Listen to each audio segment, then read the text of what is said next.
그리고 여기 경제 정보를 어쩌고 저쩌고 있어서 그런데 전에 초코파이 1,000원짜리 이런 건 왜 기소한 거예요?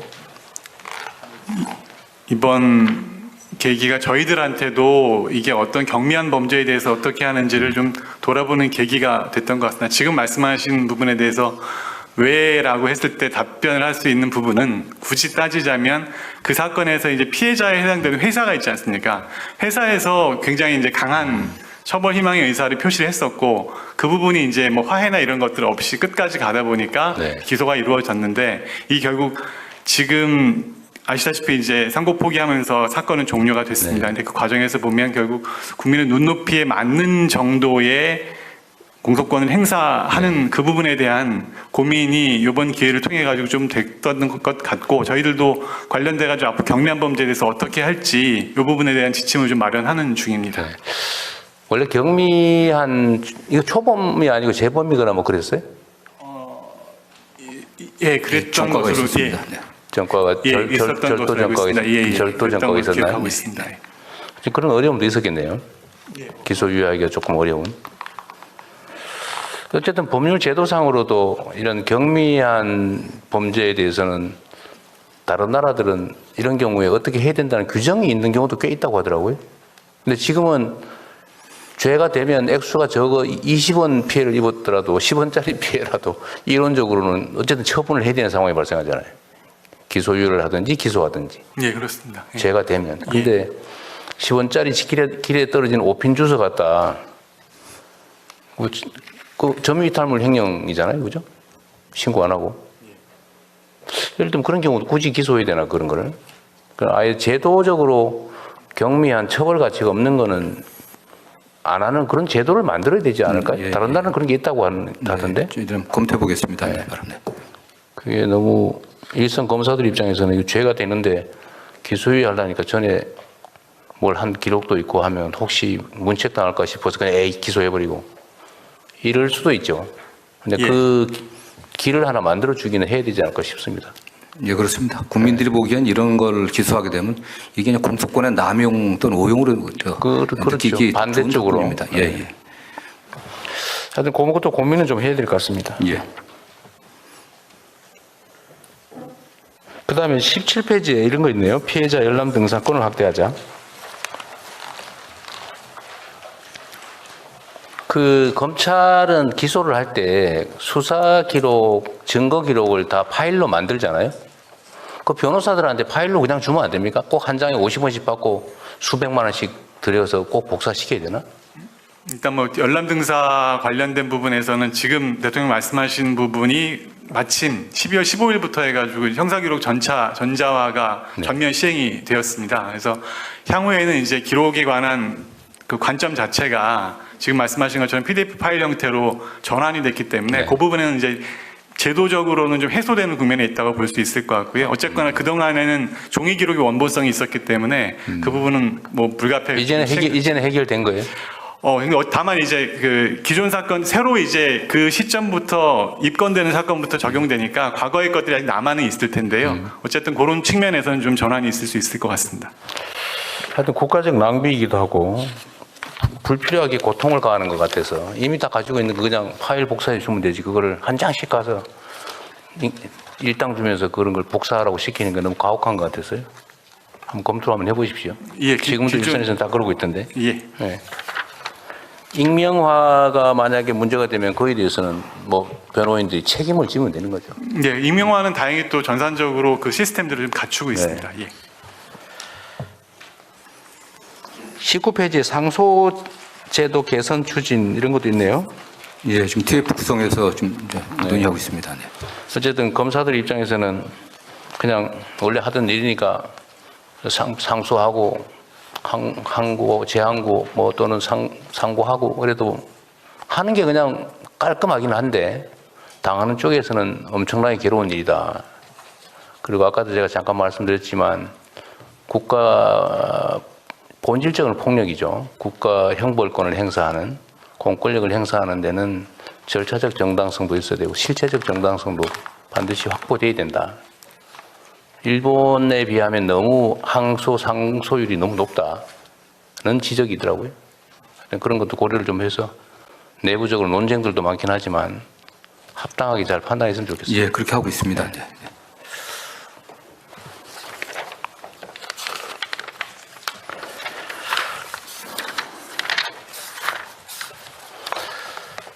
네, 뭐 이 정도 됐고, 법률구조공단은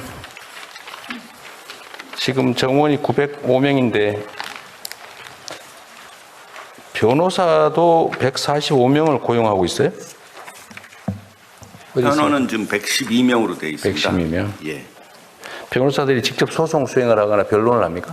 예, 다 하고 있습니다. 형사, 민사, 구조 활동 형사는 피해자, 국선은 좀 많지 안 하고 않습니다. 예, 그거는- 민사 예. 법률 구조 활동을 하는 건가요? 그 각 지역의 법률 구조공단에 이제 상담을 오거나 수요가 꽤 있는데 이걸 상당 정도는 커버하지 못한다는 얘기도 있던데요. 실제 어떻습니까? 네, 죄송스럽습니다. 저희가 상담 몇 년간 인원이 부족해서 저희가 상담이 지금 100만 건 정도 하고 있는데 다 못하고 있습니다. 인입률이라고 전화 다 받는 게 한 50% 정도 수준이라서 상담을 어떻게든 더 하려고 지금 직원들 좀 조정도 좀 하고 그렇습니다. 상담도 상담인데 실제로 예를 들면 경제적 여력이 없어서 변호사 선임이 어려운 경우에 법률 구조공단이 대신해 주는 경우도 있잖아요. 네. 근데 그걸 해줄 수 있는 변호사 인력이 지금 112명밖에 없다고 말인가요? 112명 하고요. 공익법무관이 32명이 있습니다. 좀 합쳐도- 인력적으로는 좀 많이 부족한 상태입니다. 법률구조공단은 직접 예를 들어 소송 대리하는 거 말고 그 위임도 합니까? 위임하고 지원하는 것도 해요. 구조 사업으로 상담하는 거 하고 네. 소송 그다음에 우리 예. 직접 대행해 주는 거 하고 네. 그게 답니까? 그다음에 법률 교육하는 거 하고요. 교육하는 거 하고 예. 무슨 지원 활동 지원은 안 하고 지원이라 하면 구조 지원 소송 구조 지원 구조 지원은 상담을 하면서 지금 제가 지금 말씀하시는 상담해 주는 거 예. 여기 있는 인력으로 예. 위임 받아서 대행해 주는 거 네. 말고 교육하는 거 이거 말고 추가로 예를 들면 변호사 선임비를 지원해 준다든지 이런 거 하느냐고 말이에요. 비용적 지원은 안 해주고요. 채무자 대리는 저희들이 해주고는 있습니다. 그 정도. 예. 예산 규모는 얼마예요? 지금 현재 1,200억 정도. 1,200억이네. 예. 네, 알겠습니다. 정부 법무공단은 어디 계세요? 네, 여기 있습니다. 아, 네. 여기는 국가 소송 대리하는 곳인가요? 네, 맞습니다. 소송 대리도 하고 법률 자문 또 헌법 네. 소송도 하고 있습니다. 상당수는 직접 못하고 민간 변호사한테 의뢰하죠? 네, 저희가 전체 국가 소송의 한 4% 정도를 4% 맡고 정도요? 있습니다. 민간에 의뢰할지 여기서 직접 할지는 어떤 기준이 있나요? 그러니까 그 국가 그거는 각 부처에서 알아서 네, 판단하는 거예요? 알아서 하는. 저희는 완전히 민간 로펌이랑 완전 경쟁입니다. 그래요? 네. 그 정부 예산을 직접 지원받지는 않습니다. 그래요? 그럼 정부에서도 수임료를 지급하고 맡긴다는 건가요? 그러니까 간접적으로 이제 수임료하고 착수금과 성공보수로. 그래요? 네. 보조금이 한 4% 정도 있습니다.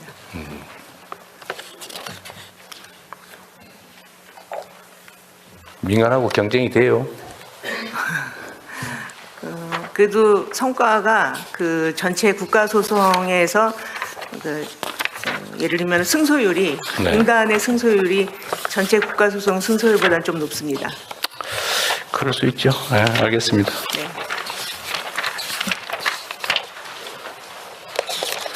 네. 하여튼 대검찰청은 검찰청 업무라고 하는 것 자체가 하여튼 국민에게 신체적 구속을 가하거나 아니면 그들의 인생 자체를 재단할 수 있는 엄청난 권한을 가지고 있는데 그 권한이 공정하고 투명하고 객관적으로 행사될 수 있도록 각별히 신경 써 주십시오. 예, 그렇게 하겠습니다. 네. 자, 성평등 가족부 할까요? 네, 이어서 성평등가족부 장관이 주요 업무를 보고드리겠습니다.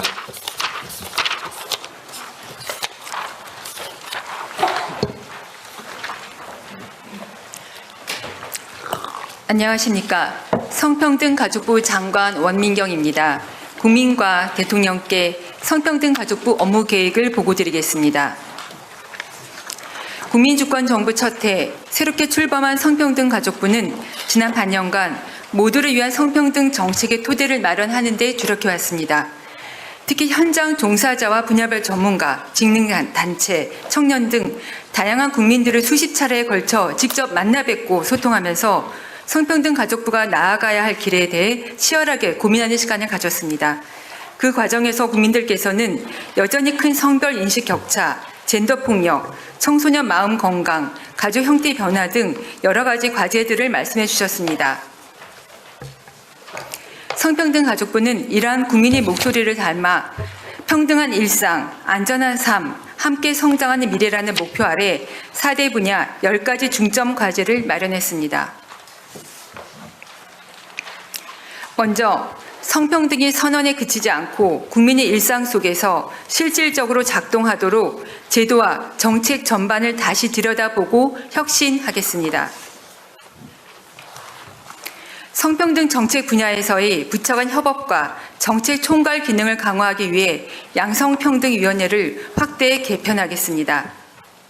현재 8개 부처에 설치된 성평등 정책 전담 부서를 전 부처로 확대하여 모든 장관이 각 분야에서 성평등을 책임지는 실질적 범정부 성평등 책임 체계를 구현하겠습니다.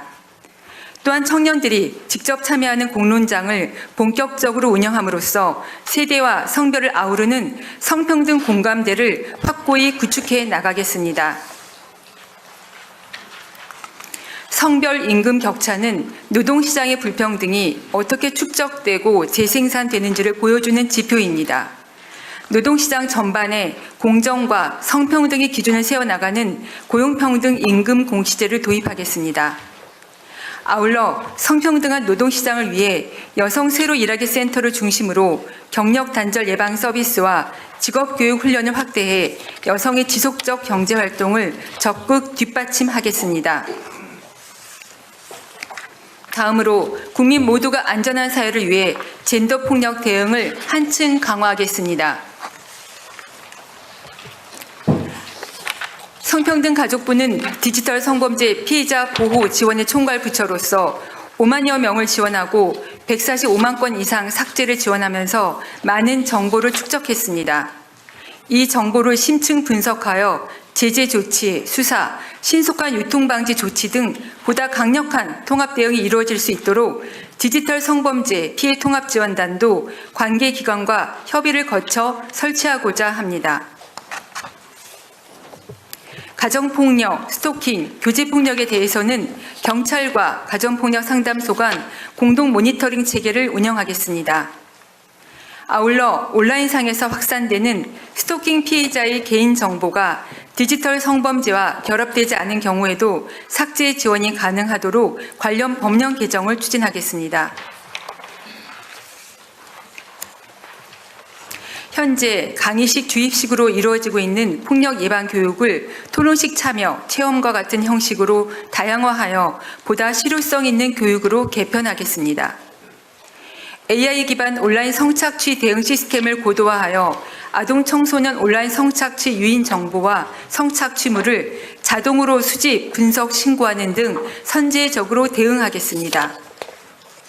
성매매뿐 아니라 성착취물, 그루밍 피해 아동 청소년도 포괄적으로 보호하고 지원할 수 있는 제도적 근거를 마련하여 정책의 사각지대를 보완해 나가겠습니다.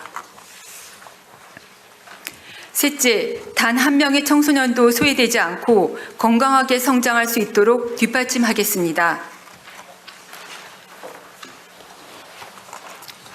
AI 기반 위기탐지 시스템을 새롭게 구축하여 자살, 자해 충동의 위기를 겪는 청소년이 온라인상에서 보내는 신호를 신속히 포착하고 상담과 필요한 서비스로 연계할 수 있도록 1388 온라인 상담 또한 강화하겠습니다. 가정과 학교 안팎 구분 없이 모든 청소년에게 동등한 기회를 보장하겠습니다. 가정 밖 청소년에게 주거, 생활, 일자리 등 지원을 확대하고 성장 일터 시범 사업을 통해 청소년들의 자립을 지원하겠습니다. 모든 청소년들이 마땅히 누려야 할 기회가 학교 밖 청소년이라는 이유로 누락되는 일이 없도록 세밀히 지원해 나가겠습니다. 청소년들이 안전하고 책임감 있게 디지털 시대를 살아갈 수 있도록 디지털 시민교육 프로그램을 새롭게 개발하고 청소년 시설을 중심으로 시범 운영하겠습니다. 아울러 청소년들이 국제적 시야를 갖추고 주체적인 세계 시민으로 성장할 수 있도록 청소년 국제 교류도 재개하겠습니다. 마지막으로 모든 가족이 안정적이고 행복한 일상을 누릴 수 있도록 성평등 가족부가 든든한 울타리가 되겠습니다. 집으로 아이 돌보미가 찾아가는 아이돌봄 서비스는 정부 지원 대상과 시간을 확대하고 공공뿐 아니라 민간 아이돌봄 서비스도 안심하고 이용할 수 있도록 관리 기반을 마련하겠습니다. 저소득 한부모 가족에 대해서는 복지급여 지원 기준과 금액을 확대해 나가겠습니다.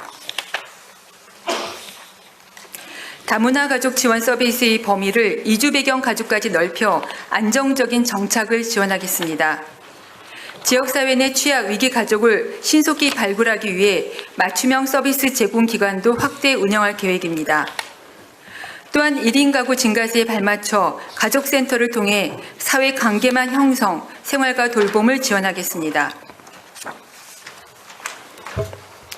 그동안 축소되었던 성평등 정책을 조속히 복원하고 후퇴했던 시간만큼 더 빠르게 앞으로 전진하겠습니다.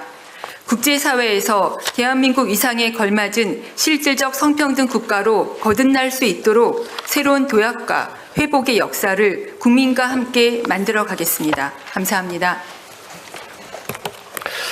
네, 수고하셨습니다. 약간 생뚱맞은 얘기인데 네. 그냥 재밌자고 하는 얘기니까 오해하지 마시고, 최근에 그 동물복지원, 네, 이걸 동물복지 네. 사무를 담당하는, 그러니까 동물 학대 금지, 뭐 반려동물 보호 네. 지원 이런 걸 하는 걸 만들자 이러니까 누가 그걸 어디다 둘 거냐? 농식품축산부에 둬야 된다고 하니까 누가 아니다, 그 복지니까 복지부에 둬야 된다. 까지는 제가 이해를 했는데 일부에서 반려식구를 어떻게 복지부에 두냐, 이거 성평등 가족부로 가야 된다. 반려동물을 네. 복지원을 떼가지고. 또 어떠세요? 황당한가요? 아니, 저는 반려동물을 가족의 개념으로까지 확장해 생각하시는 국민들이 많이 있다고 생각하고요. 실제로는 그런 네, 것 같아요. 네, 네. 그렇습니다. 그러면 그쪽에다 만들면 받아주실 생각 있으세요? 국민이 원한다면 해야죠. 네. 본인이 아니고. 네. 이 반려동물하고 같이 사는 우리 국민들이 1,000만 가구가 넘는다고 그러죠. 근데 이것 때문에 실제로는 심각한 논쟁이 되거나 아니면 제가 농담 비슷하게 한 얘기지만 격렬하게 갈등이 생길 수도 있을 것 같아서 그래요. 반려동물 취급하는 기관을 어디다 둘 거냐. 네. 한번 생각해 보세요, 나중에. 네. 알겠습니다. 조만간 한번 시끄러워질 것 같아요. 네.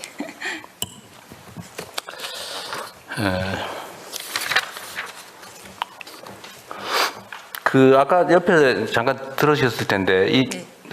성평등 가족부 입장에서는 촉법소년의 연령이나 논란에 대해서 어떤 의견을 가지고 있어요? 네, 저희가 청소년 네. 보호와 성장이 저희 또 부처의 중요한 영역 중에 하나입니다. 저희는 우리 부처에서는 청소년에 대하여 아직까지는 보호와 성장의 개념으로 보고 촉법소년 연령 하향에 대해서는 조금 더 숙고가 필요하다라는 입장입니다. 그 사이에 법무부는 생각 좀 해보셨어요? 각종 범죄자의 그 연령이 계속 낮아지고 있습니다. 가장 심각한 게 지금 마약 범죄입니다. 네. 지금 10대, 30대까지의 마약 범죄가 지금 한 60% 되는데 10대도 지금 뭐 초등학생까지 마약 범죄가 확산되고 있다는 그래요? 점도 있기 때문에 뭐 마약 범죄뿐만 아니라 성범죄 그럴 때는 좀 낮추는 것들이 좀 필요한 게 아닌가. 이게 단순한 좀 더 교육만 갖고서는 안 되는 게 아닌가 하는 그런 좀 고민도 좀 하고 있습니다. 네. 그 성착취물 제작 배포에도 이 촉법소년 문제가 걸려 있죠. 네, 그렇습니다. 그게 네. 있는 것 같아요. 나는 안 걸려, 뭐 이러면. 그것도 고민해봐야 될 부분 네. 같네요. 결론을 내긴 어려운 것 같고.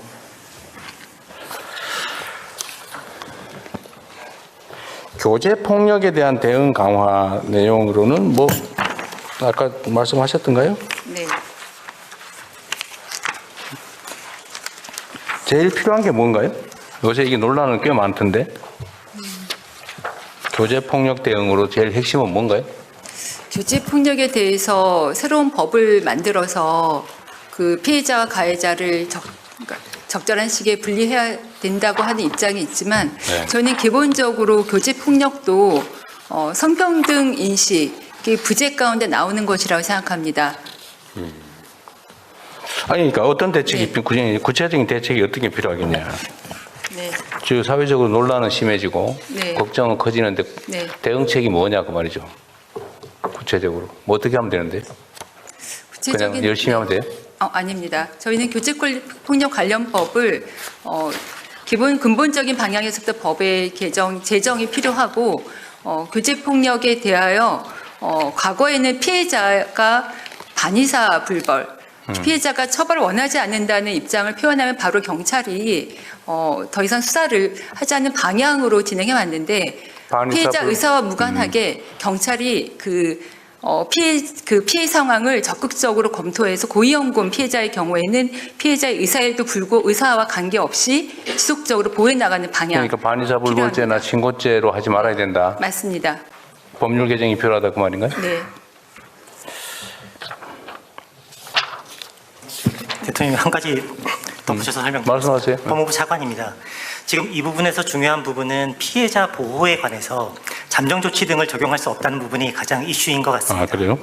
지금 가정폭력 사범이나 스토킹 피해자 등에 대해서는 잠정 조치 등이 도입이 되어서 접근 금지라든지 전자자치 부착까지 가능합니다만 교제 관계에 있다는 이유로 교제 폭력의 피해자 같은 경우에는 피해자들을 보호를 받을 수 있는 법적인 장치가 부족한 상태입니다. 그래서 이 부분에 대한 법 개정을 어떻게 할 것이냐가 국회에서 논의가 되고 있는데요. 스토킹 처벌법을 개정해서 할 것인지 아니면 가정폭력법을 개정할 것인지 아니면 새로 교제 폭력에 관한 특별법을 만들 것인지 이것에 대해서 국회에서 논의 중에 있습니다. 피해자 보호 명령제 도입 같은 제도를 만들어야 된다 그 말이에요. 여성들이 매우 불안해하는 건 또 맞는 것 같아요. 네. 속도를 좀 내보시죠. 그럼 국회하고 네. 협력해서. 네. 지금 교제 폭력만이 아니라 최근에 언론에도 보도가 된 바와 같이 해외 서버를 두고 있는 사이트를 통해서 불법 촬영물이 계속 유포 확산되는 문제가 있습니다. 조금 전에 법무부 보고를 업무 보고를 들으면서 보이스피싱 범죄 방지 본부와 같이 디지털 성범죄에 대하여도 전 부처가 합동해서 방지 본부를 만들지 않으면 K가 계속 세계적으로 뻗어나가고 있는 우리나라의 긍정적 이미지가 굉장히 악화될 수 있겠다는 우려가 듭니다. 네. 근데 지금 그 얘기 하려고 딱 준비하고 있었는데. 네. 89페이지에 그런 내용이 있죠. 디지털 성범죄 피해자 지원센터 기능을 강화해야 된다고 하는데 장관은 최근에 성착취 촬영물 무슨 어젠가 기사에 나서 난리가 났던데요.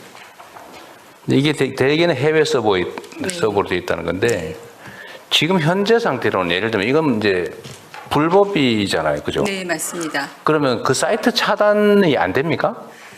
그 사이트에서는 한 70% 정도가 불법 촬영물인 것이 확인이 되어야 사이트 차단까지 간다고 하는데 70%가 있고 아니 네. 이론적으로 그 사이트 안에 네. 범죄적인 불법 내용이 있으면 그 사이트 전체 그 부분을 차단하는 게 안 되면 네. 전체를 차단할 수 있는 게 당연한 거 아닌가요? 네, 맞습니다. 저는 근데 뭐 70%가 안 되면 차단이 안 네. 된다는 얘기는 뭐죠? 1%가 불법 촬영물이 있더라도 저는 차단되어야 된다고 생각합니다. 아니 네. 그 당위성 얘기 말고 네. 현재 네. 얘기하는 거예요. 이게 차단이 되냐 안 되냐 그 말이에요. 네, 저희 네. 성평등부의 안전인권 정책관 네. 조영수입니다. 그 방심위에서 기본적으로 심의하는 기준에 어떤 그 사이트를 전체 폐쇄를 하기 위해서는 그 사이트 안에서 운영되는 음란물이 70% 이상이 돼야만 그 전체 사이트를, 네, 사이트를 차단할 수 있다고 그게 합니다. 무슨 말도 안 돼. 그 근거는 뭐예요? 그 방심위 자체 기준. 자체 기준이에요? 우리 방심위 쪽에 얘기해가지고요.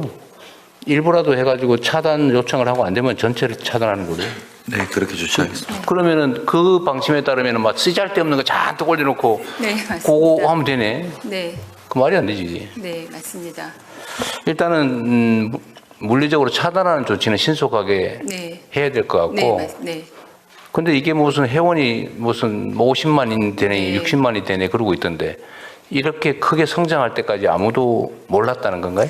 지금 관련 사이트 명은 말씀드리기 어려운 게 관련 사이트 명이 언급되는 순간 또 다른 그 회원 접속과 함께 불법 촬영물에 대한 그 확인이 이루어지기 때문에 저희가 사이트 명은 오늘은 말씀드리지 않겠습니다만 아니, 그러니까 22년 8월에 이미 디지털 성범죄 피해자 지원센터에 이런 피해가 신고된 이후에 저희가 이때까지 경찰청에 수사 요청 의뢰해서 한 3년 넘게 이 수사가 이루어져 온 것으로 알고 3년 동안 이게 있습니다. 방치돼 있었다 그 말이에요? 네, 그래서 제가 보이스피싱 방지 본부와 같은 특별한 본부가 필요하다는 말씀을 드리는 것입니다. 이건 말이 안 되는데. 네. 아니 이게 우리 검찰에서 보시면 이거 공연 음란죄에 해당되는 거 아니에요? 그냥 단순하게 일단 뭐 아까 말씀하신 것처럼 성착취물 자체에 유통 관련된 부분이 포함되기 때문에 당연히 초보 수익이 높은 형태의 범죄라고 보여지고요. 그러니까. 얼핏 생각할 때는 아마 이제 이게 대다수가 해외 서버 내지는 서버를 교체하면서 그 주소를 교체하면서 옮겨 다니는 문제가 있을 것이고 그것에 관해서 결국 해외 당국의 협조가 어떻게 되는가의 문제도 연결되어 있을 것 같습니다. 다만 구체적 사건을 제가 지금 보고받고 말씀드리는 건 아니어서 일반론만 여기까지만 말씀드릴 수 있을 것 같습니다. 어쨌든 불법 사이트가 있는데 예를 들면 그 서버 관리자가 되게 해외에 있으니까 네. 우리 마음대로는 안 되겠지만 대한민국으로 전파되는 것 자체를 막을 수는 있지 않나요? 막으면 차단할 수 있죠. 이름 바꿔서 다시 시작한다는 거예요. 그러면 그 기존에 가입된 회원들은 못 찾아가는 거 아니에요?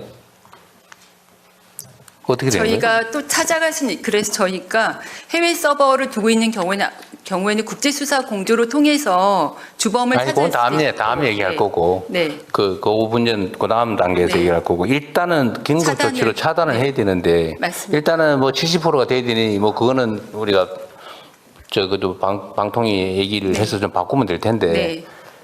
기술적으로 그걸 많이 해봤을 거 아닙니까? 네. 평등가족부 입장에서는. 네. A 사이트를 차단을 하면 네. 제가 이거를 다른 부처에 보니까 무슨 만화 저작물 이런 거를 네. 퍼올린데 그 차단을 하면 바로 딴 걸 만들어가 또 바로 올라온다더라고요. 맞습니다. 네. 그러면 기존에 차단을 하면 새로운 사이트를 만들어서 올라오면 그 회원들 다 그대로 승계를 하는 건가요? 어떻게 돼요? 새로 만들면 그 회원 다시 받아야 되는 거 아니에요?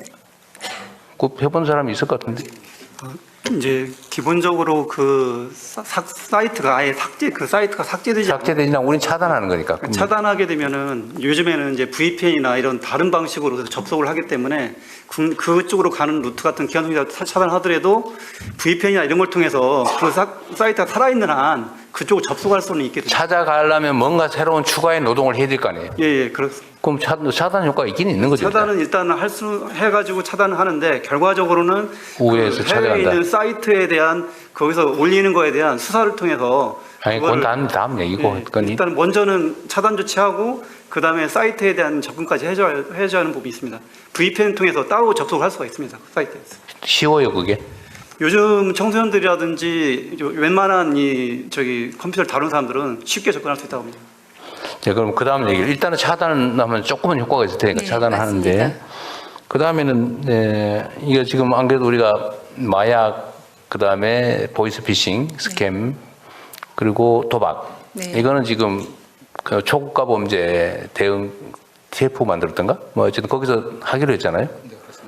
그럼 요거를 하나 더 추가를 해가지고 네. 해외 이게 지금 저것도 있거든요. 그 저기 국내 저작물 그 위반하는 거 있잖아요. 열심히 그림 그려가지고 인기 있으면 다 뺏겨가지고 또 그래 한다더라고.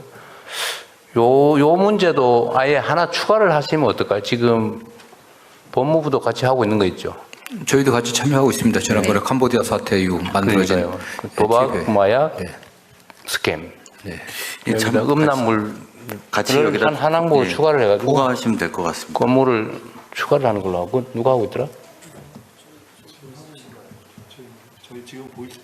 초국가 범죄 공동 대책 본부가 그걸 만들어서 하고 있습니다. 예, 그 통합본부는 지금 민정수석실 주관으로 민정비서관이 예, 지금 거기다가 요 항목을 넣고 인력을 해당된 데서 좀 파견을 받아가지고 파견을 받더니 배치를 해가지고 요것도 하나 예, 추가하는 쪽으로 추가하죠. 같이 논의하도록 하겠습니다. 근데 요거는 성착취 촬영물도 하고 하나는 그 저작권. 예, 그 저작권 협회나 이쪽으로 컬처 침해하는 문제까지도 같이 그거까지. 검토하도록 하겠습니다. 해외 서버를 통한 국내 범죄를 같이 하는 걸로 하시죠.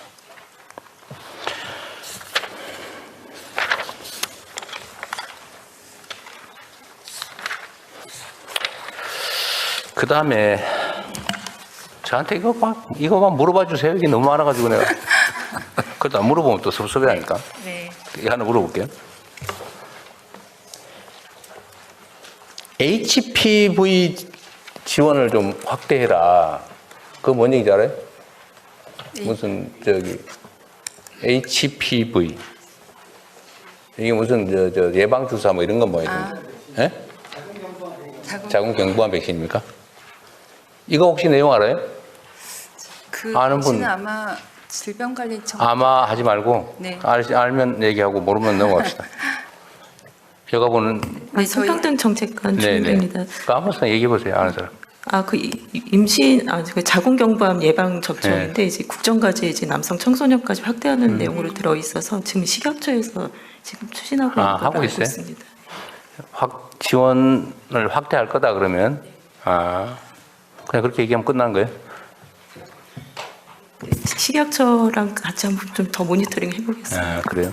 이게 핵심 쟁점은 지금 여성 청소년은 13세까지 무료로 맞고 있는데요. 네. 근데 문제는 남자들도 이제 맞춰라. 남학생들한테 강도 의무적으로 맞게 해달라는.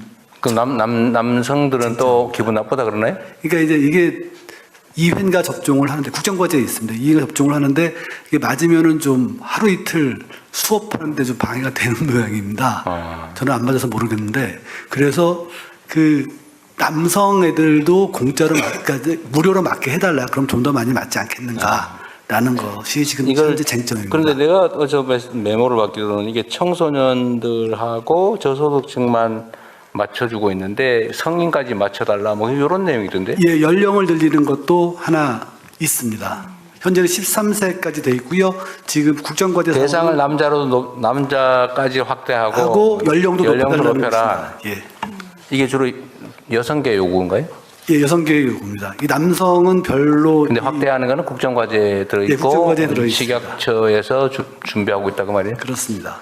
그럼 그 정도 하면 되겠네요. 또 하나는 뭐냐면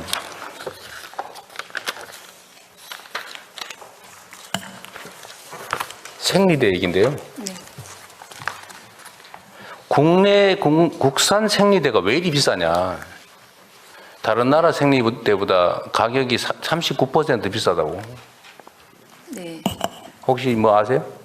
그 부분에 대해서 23년도에 여성환경연대에서 조사한 내용을 확인하긴 했는데 네. 실질적인 그 금액에 대해서는 조금 더 물론 뭐 검토가 그거야 필요합니다. 네. 편차가 있을 수 네. 있고 약간 다른 사례와 달리 과장됐을 수도 있는데 그건 그렇다 치더라도 비싼 건 맞는 것 같아요. 네, 맞습니다. 네. 해외 직구를 많이 한다고 국내 생리대가 너무 비싸서.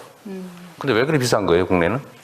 국내 좀 더 좋은 제품들에 대한 그 욕구 때문에 좀 비싸지지 않았을까 생각합니다. 그 외에도 어떤 시장 구조의 문제와 또 약간 세금 부분, 유통 과정에서 뭐 세금이 이거 추가되는 부가세도 맞습니다. 면제되는 상품인데. 네, 맞습니다. 네, 그 최초 제조 시에 부가세는 면제되지만 유통 과정에서의 부가세는 계속 붙기 때문에 그래? 추가되기 때문에 그 부분에 대해서 면세해야 된다는 의원 발의, 그러니까 입법도 마련된 것은 입법안이 나온 것으로 알고 있습니다. 부가세는 최종적으로 없으면 없는 거지 중간 가다가 다시 붙고 그런 게 있나요? 그러니까 저도 네. 그 생리대 가격이 이제 그 해외보다 높게 나타나는 이유는 한 몇 가지 이유들이 있는데 우리나라의 경우에 그 일부 업체들의 이제 점유율이 좀 높고 그리고 이제 친환경 유기농 제품이 좀 많이 이렇게 차지하다 보니까 그러니까 가격이 좀 높은 경향이 있습니다. 그리고 대통령님 말씀하신 이제 부가가치 관련해서는 지금 판매 시에는 이제 부가가치세가 면세가 되는데 근데 제조 유통 단계에서 이제 부가세가 또 붙다 보니까 그게 소비자 가격에 또 반영이 돼서 좀 높은 가격에 영향을 다른 나라는 그런 세금 없어요?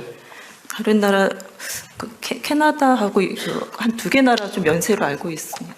아니, 그러니까 세제에서 우리나라가 불리하냐 그 말이죠. 지금 말씀이 불리해서 그렇다는 취지처럼 들려서 네, 그러지는 않은 것 같은데. 아까 말씀드린 한 3가지 이유 중에 이제 그 세금 문제는 좀 그런 문제가 있고요. 그래서 지금 이제 부가가치세 말고 이제 영세율을 좀 도입하자 이제 그런 논의도 좀 있는 걸로 알고 있습니다. 이게 지금 현재 이게 생리대 값이 너무 부담이 돼가지고 전에 뭐 깔창 생리대니 뭐 그런 얘기도 있었고 그래서 지금은 저소득층하고 일부 좀 저연령층은 생리대 월 14,000원 지원을 해주나 봐요. 네, 지원하고 있습니다. 13,000원? 14,000원씩 월 14,000원. 근데 지금 생리대 살려면 2만 몇천 원 들어간다면서요?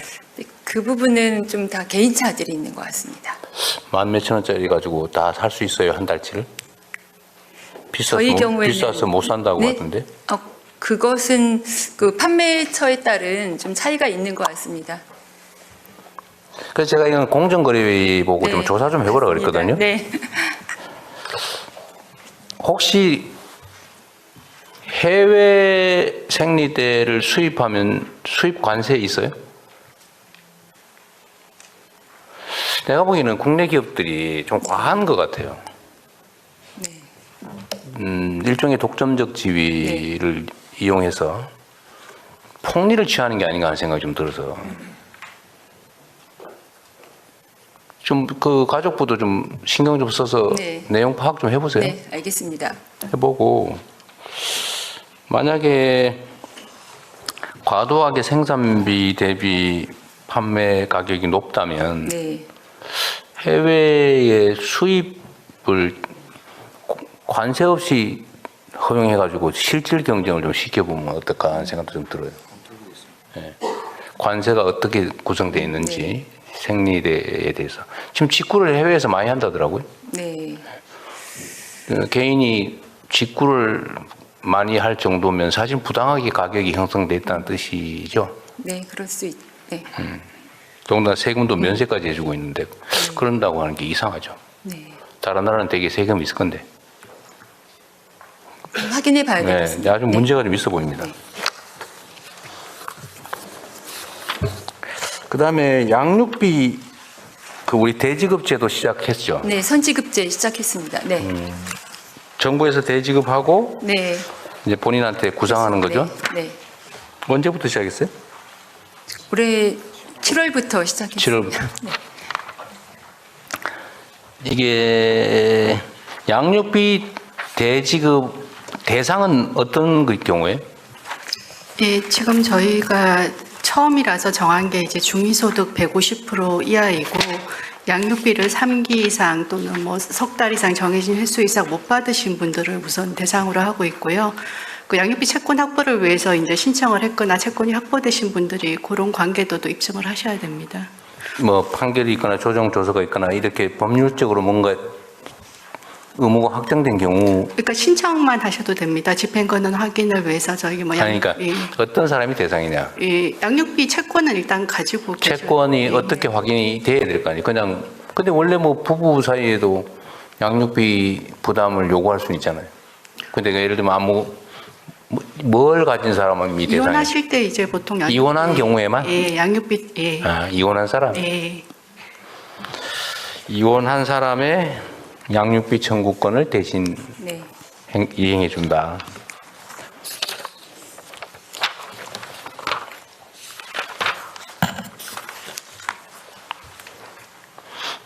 그 다음에 미혼모 네. 분야도 네. 성평등 가족부의 소관이겠죠? 네, 네. 저희가 한부모 가족 지원 사업을 하고 있기 때문에 포함됩니다. 미혼모들이 뭐 다양한 이유로 미혼모가 될 텐데 네. 미혼모들이 일단은 출산을 한 다음에 양육이 그냥 보통 보면 되게 어렵잖아요. 네. 어려운 상황이죠. 거기에 대한 뭐 지원 대책이나 이런 건 있어요? 다 본인이 기본적으로 양육하는 게 원칙이에요? 네, 아닙니다. 그 경우에도 취약한 상태의 미혼모와 미혼부에게는 저희가 아동 양육 수당을 추가로 지급하고 있고요. 그 단독으로 아이 양육이 어려운 경우에는 한부모나 한부모 가족 지원 시설에서 생활하시면서 아이를 양육하실 수 있습니다. 시설은 충분해요? 네. 가족실장입니다. 저희가 한부모 시설이 한 100여 곳이 있는데 출산 지원하는 곳은 23곳이라서 이제 지역적으로 조금 접근성이 떨어질 수는 있습니다. 그 매우 당황스러운 상황에 처한 경우가 많을 텐데 그럴 경우에 자기 집에서 뭐 양육을 하는 경우는 아까 양육 수당을 추가 지원하는 정도. 근데 그렇게 할 수 없는 상황일 경우는 주거 지원도 해줘야 되는데 그건 충분한가요? 예를 들면 수요를 다 충족해 줄 수 있어요? 아, 저희가 이제 양육 지원 시설도 있고 또 임대주택을 연계해 드리는 것도 있는데요. 지역적으로 이제 한부모들은 이제 수도권 이런 데를 좀 선호하시는데 지역에 따라서는 미스매칭이 있을 수 있습니다. 주거 지원은 충분하지는 않기 때문에 LH를 통한 한부모에 대한 그 추가적인 주거 지원이 확보가 되기를 바라고 있습니다.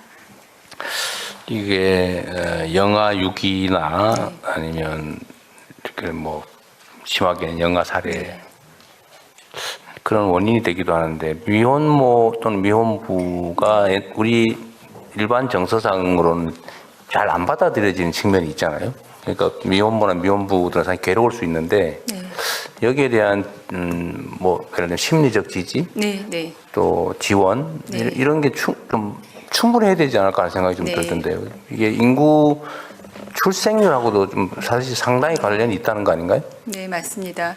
그러니까 제가 취임 이후에 그 직접 시설에 가서 만나 뵙기도 했었는데요.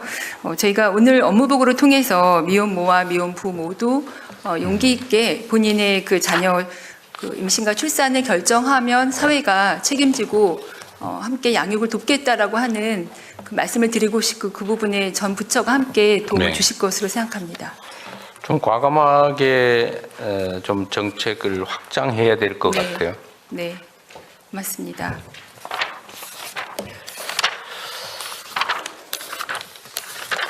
그리고 청탁 질문 마지막 질문입니다. 네.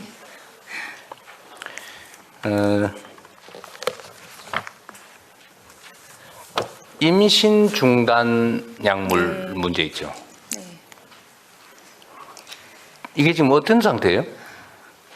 임신 중단 약물을 쓸 수 있게 할 거냐, 아니면 심지어 지원해 줄 거냐, 못 쓰게 할 거냐 논쟁이 있잖아요. 그 실질적으로 해결도 안 되고 방치된 상태죠.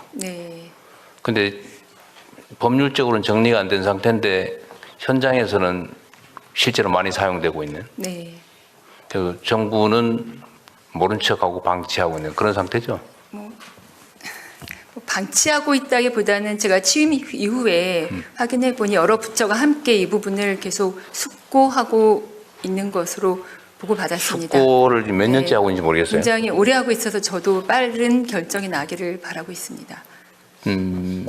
성평등 가족부 입장은 뭐예요? 저희는 각적 그러니까 여성의 건강권 확보를 위해서 임신 중단 약물에 대해서 식약처에서 빠르게 그 유해성 여부를 검토하고 사용을 허용해 주기를 바라고 있습니다. 사용을 허용해야 된다. 네.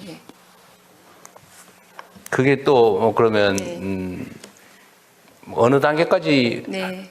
허용할 거냐. 네. 또 그 논란도 있죠. 맞습니다. 근데 그 부분 때문에 저희가 아직 결론을 못 내고 있습니다. 거기에 대해서 제가 보기엔 가장 가까운 그 친화적인 부처가 성평등 가족부 같은데 네. 성평등 가족부라도 입장을 정리를 하고 방향을 정해서 가야 되는 거 아닌가요? 그냥 여기도 모르겠다. 오늘 기다려보자 이러고 있나요? 아니 저희는 그 뒷짐지고 있지는 않고 다만 이 부분은 국무조정실을 통해서 좀 더 지속적으로 논의를 계속 해왔던 것으로 저는 알고 있는데 담당자가 좀 추가로 더 말씀을 드릴 수 있을 것 얘기해 같습니다. 보십시오. 그냥. 말하기 진짜 어렵죠? 그동안 국무조정실 이제 주관으로 해서 이제 그 복지부 식약처 국무조정실 끌려 들어왔어요. 네, 같이 협의를 지금 진행을 했고요. 그 내부적으로 이제 안은 이제 마련이 돼 있는데 이제 다만 좀 합의가 안 된 부분이 그 임신중지 약물에 대해서는 그 헌법재판소 헌법 불합치 낙태죄에 대한 이제 불합치 결정에 대한 입법이 이제 마련돼야 되는데 이제 여성계에서는 그 입법 전이라도 약물은 먼저 도입을 해달라는 그런 좀 건의가 많습니다. 그래서 그거에 대해서 아직 좀 국무조정실이 뭐 할 얘기 있어요? 저희가 수차례 조정을 지금 하고 있고요. 그때 한번 보고도 잠깐 드렸었는데 지금 이게 이제 낙태죄하고 같이 연동이 돼 있습니다. 그래서 식약처에서는 낙태죄에 대한 그 법률적인 문제가 성결이 되어야 자기네들이 그 안전성 심사를 할 수 있다. 이런 입장이고 그 사실 낙태죄 관련해서는 그 문재인 정부 때 정부안을 이미 냈었습니다. 근데 국회에서 그걸 통과를 못 해가지고 그 법 문제가 해결이 안 되니까 이게 지금 계속 정부안의 핵심이 뭐였어요?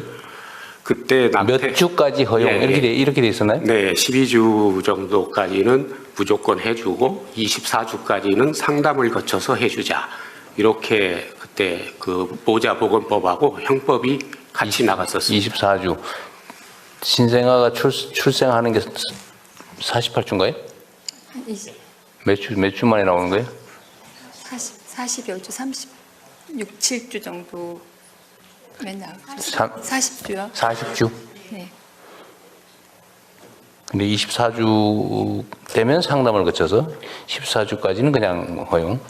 이게 지금 약물 허용 여부도 이 낙태죄하고 직접 관련이 있는 거네요, 그러면? 근데 약물 허용 여부는 낙태죄 전에라도 저는 말씀 주셨던 것처럼 안정성 여부에 대한 판단은 식약처에서 진행 가능하지 않을까. 약물 자체의 안정성은 사실은 이미 뭐 다른 사람 다 쓰고 있잖아, 그죠? 네. 다 쓰고 있으니까 그게 문제가 아니고 허용할 거냐 문제겠죠. 안정성 문제가 아니고 사실은 허용할 거냐. 사실상 그렇습니다. 네. 지금 이제 형법하고 모자보건법 이제 현행법이 이제 개정이 돼야 되는데 이제 식약처에서는 그 법을 먼저 개정하고 난 다음에 이제 그 도입을 하겠다는 입장이고 이제 그 법 개정 전이라도 좀 도입해달라는 또 요구가 이제 현장에서 있습니다. 근데 지금 낙태죄는 위헌 판결이 났기 때문에 처벌 대상은 이미 아닌 거잖아요. 네. 오히려 기간을 정하면 그 기간 이후는 또 낙태죄를 처벌해야 되는 상황이 오겠죠. 네.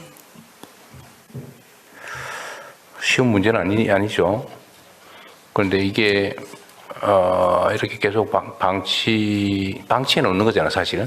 그러니까 방치는 아니고 사실 이번 저희 국민주권 정부 들어서 국무조정실 중심으로 지속적으로 굉장히 그 숙고를 하면서 논의를 이어온 것으로 알고 있습니다. 이게 지금 시중에서는 내가 보기엔 실제로 사용하고 있는데 네. 또 팔고 있잖아요. 팔고 사고 먹고 다 하고 있는 거 아니에요, 지금? 그러면 이 약을 취급하는 약사들은 현행법에 위반됩니까? 어떻게 되는 거예요? 이게 그 식약처의 승인이 안 난 약품이라서 약국에서는 원래는 팔 수 없는 거예요? 그럼 몰래 파는 건가요? 저희가 알기로는 이 약을 공식적으로 사는 건 아니고요.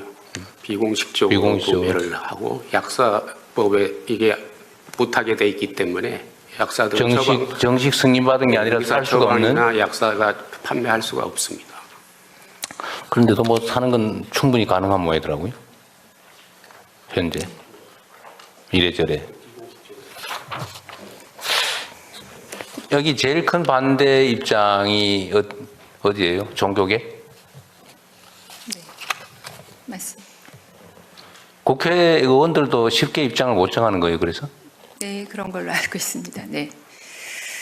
그런데 법률 없이 행정적으로 조치를 하긴 쉽지가 않다는 건가요? 법제도 정비가 먼저 돼야 된다? 지금 발의된 아니 남인 의원님 아니 한 두 건인가 발의돼 있는데 거기에는 이제 약물 도입 하는 방안은 발의가 돼 있습니다. 모자보건법에 약물을 도입하는. 그러니까 내 말은 어쨌든 그 뭔가 법률에 네네. 명확하게 되지 않는 한 네. 행정적 조치로는 어떻게 처리할 길이 없는 거예요? 네, 맞습니다. 아이고, 계속 고민을 해봅시다 그럼. 네. 자, 한국건강가정진흥원 누가 혹시 오셨어요? 네, 왼쪽 보시면 이사장 나와 있습니다. 아, 네, 네. 건강가정진흥원 원장님이신가요? 네. 이 각 지방정부에도 이 관련 기관들이 있죠. 네, 대표적으로 가족센터가 있습니다. 아, 지방정부가 하는 건 가족센터예요? 네, 가족센터를 지방정부가 수탁을 해서 건강가정센터. 통칭해서 가족센터 이렇게 부르고 있습니다.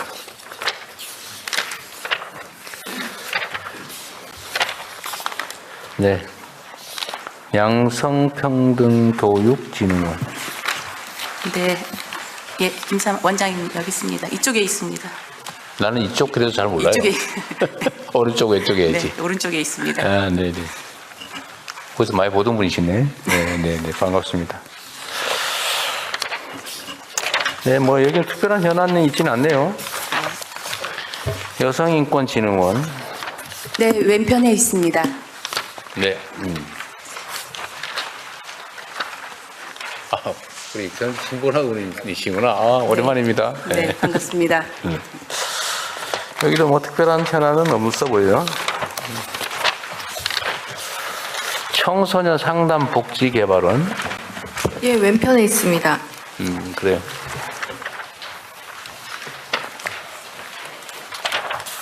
이것도 뭐 특별한 일은 없어 보이고. 청소년 활동진흥원. 여긴 꽤 규모가 되네요. 정원이 400명이 넘네. 예, 그렇습니다.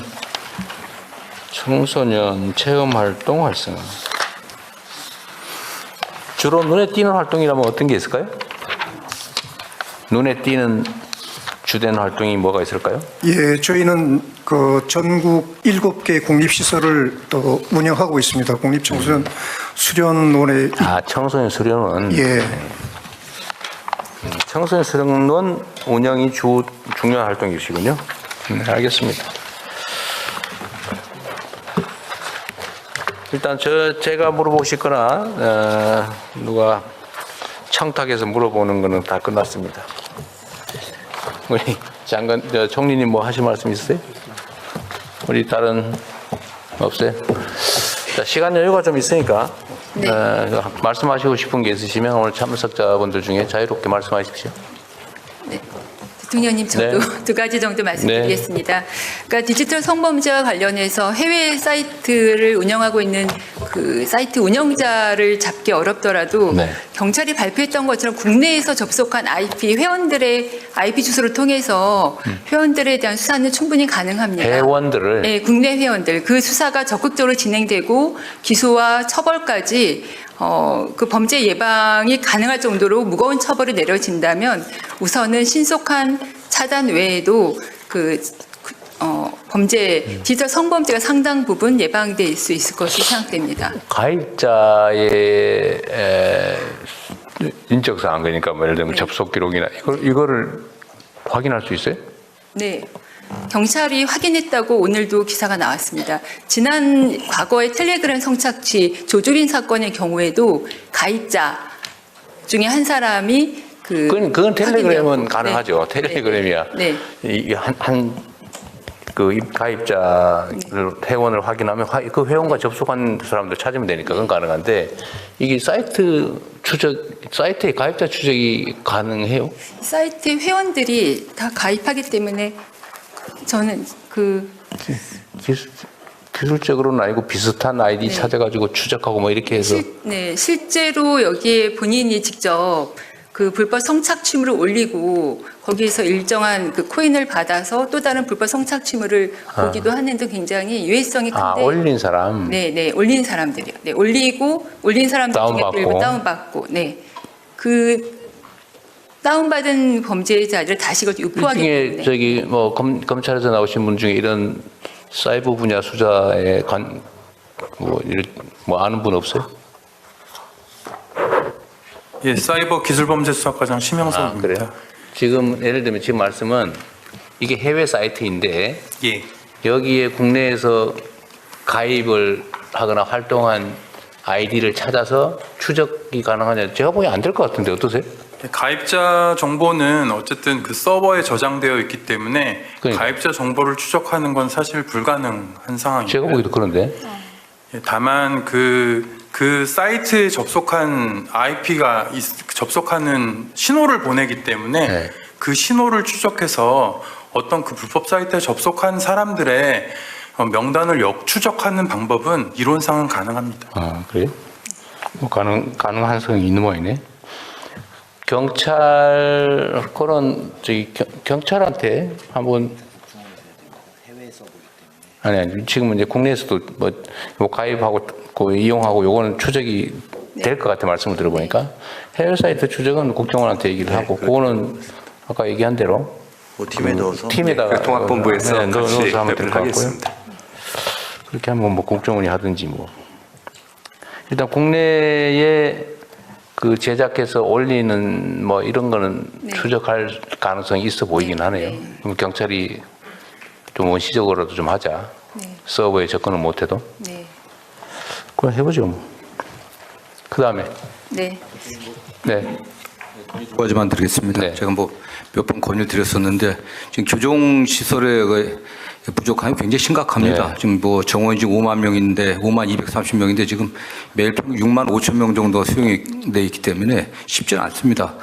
말씀을 하셔갖고 가석방도 저희가 한 뭐 790명, 800명 정도 가석방을 하던 걸 지금 한 1000명대로 늘렸거든요. 기준이 많이 늘렸음에도 불구하고 뭐 성범죄자, 마약범죄자 계속 늘고 있고. 근데 쉽지는 않은 상황입니다. 그렇기 때문에 이거 정말 이 문제는 저희가 아무리 수사해갖고 범죄자들 잡아 넣는다고 끝나는 게 아니지 않습니까? 이게 다시 저지르지 않게 해야 되는데 재복용률을 많이 떨어뜨려야 됩니다. 지금 20%가 넘고 있기 때문에 교정시설 확충 관련 예산을 좀 관심 가좀 부탁드리고요. 교정시설 확충. 네. 그 다음에 지금 검찰이 해야 될 제가 취임한 이후에 가장 강조했던 것 중에 하나가 대통령께서 늘 말씀하셨던 거 범죄로 인한 경제적 수익을 박탈하는 게 중요하지 않겠습니까? 그러면 그 범죄 수익을 갖다가 저희가 환수해 갖고서 결국 피해자한테 돌려주는 시스템이 돼야 되는데 법원에서 1년 동안 몰수 추정되는 게 9조가 넘습니다. 9조가 넘게 몰수 추정 결정이 되는데도 불구하고 실제 집행되는 건 한 1,500억 대입니다.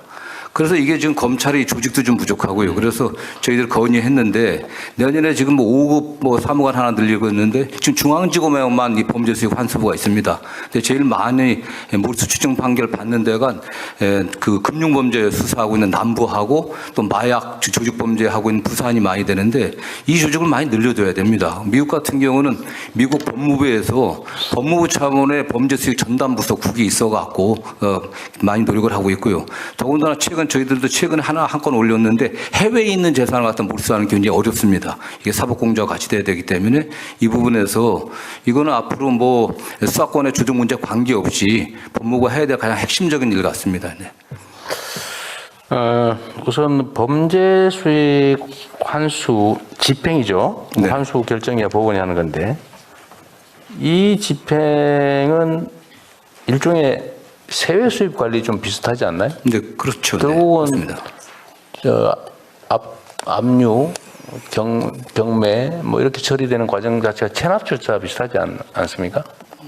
예, 형식 그렇습니다. 네, 최종적으로 저희들이 이걸 집행해서 압류해갖고 뭐 환가해갖고 돈으로 저희들이 그렇죠. 해갖고 환불을 하든지 몰수하든지 해야 되니까요. 체납 처분 절차에 준하면 이걸 검찰에 업무도 일도 바쁜데 이걸 검찰이 맡아가지고 끙끙 하는 것보다는 제가 지금 국세청으로 세외 수입까지 전체 통합 관리하도록 지금 바꾸고 있거든요. 네네. 차라리 그쪽으로 이게 좀 넘기는 게 속도가 어떻습니까? 달라갖고 쉽지는 않아 보입니다. 그 부분은. 이게 우리 저 검찰국장님 한번. 예, 검찰국장입니다. 저희 범죄 수익 환수 관련해서는 수사 단계에서 피의자 재산 추적을 하고 또 재판 과정에서 몰수 추징 판결을 받아서 집행하는 과정을 거치고 있어서 최종 단계에서의 집행 부분만 다른 부서로 넘기기는 좀 어려운 점이 있는 것으로 사료가 되고 또 관련해서 가령 차명재산에 대해서 저희가 그걸 집행하려면 소송도 진행해야 됩니다. 그래서 그런 것들을 종합적으로 하려면 검찰 내에 범죄수익 환수 전담 부서가 있는 게 제일 효율적일 것으로 판단이 됩니다. 그래서 이번에 서울 남부하고 부산지검은 범죄수익 환수부 설치가 결정이 됐습니다. 그걸 잘 활용해서 범죄수익 환수를 처리하도록 하겠습니다. 거기 구성원들은 검사라야 되는 건가요? 아니면 검사와 검찰 수사관이 팀을 이루고 있습니다. 예, 지금 검찰국장께서 말씀 주신 대로 세액 징수하고는 조금 다른 차원이 있는 게 이제 숨겨진 빼돌린 재산들을 찾아내는 부분이 굉장히 중요한데 그 관련해서 이제 초기 단계부터 수사 단계부터 쭉 훨씬 검찰력을 활용하는 게 더 효율적이다 그 말씀이군요. 예. 아울러서 이제 형사법 대개혁 작업을 법무부에서 하고 있는데요. 앞으로 이제 과징금과 과태료를 대규모로 이제 집행 처리를 해야 되는데 그럴 경우에는 이제 독일의 경우에는 법무부 산하에 법무청, 집행청을 별도로 또 두고 있습니다. 그 부분도 형사법 대개혁 작업 때 같이 검토가 되면 지금은 과징금은 어디서 관할해요? 지금도 과징금이 꽤 있잖아요. 부처에서 과징금 과태료를 하면은 각 부처별로 지금 나눠져 있습니다. 그러면 지금은 어쨌든 지금 하고 있는 방식에 의하면 각 부처가 부과한 과징금에 정상 납부되면 그냥 처리를 하는데 정상 납부가 안 될 경우는 다 지금 국세청으로 모으고 있는 상태인 거죠. 아직까지는 국세청이 그렇게 통합해서 하고 있는 거는 아닌 걸로 알고 있습니다. 근데 앞으로는 국세청도 통합하고 또 아울러서 과태료는 누가 관리해요? 과태료는 처벌의 일종인가요? 예, 과태료, 과징금 다 각 부처별로 지금 관리하는 걸로 알고 있습니다.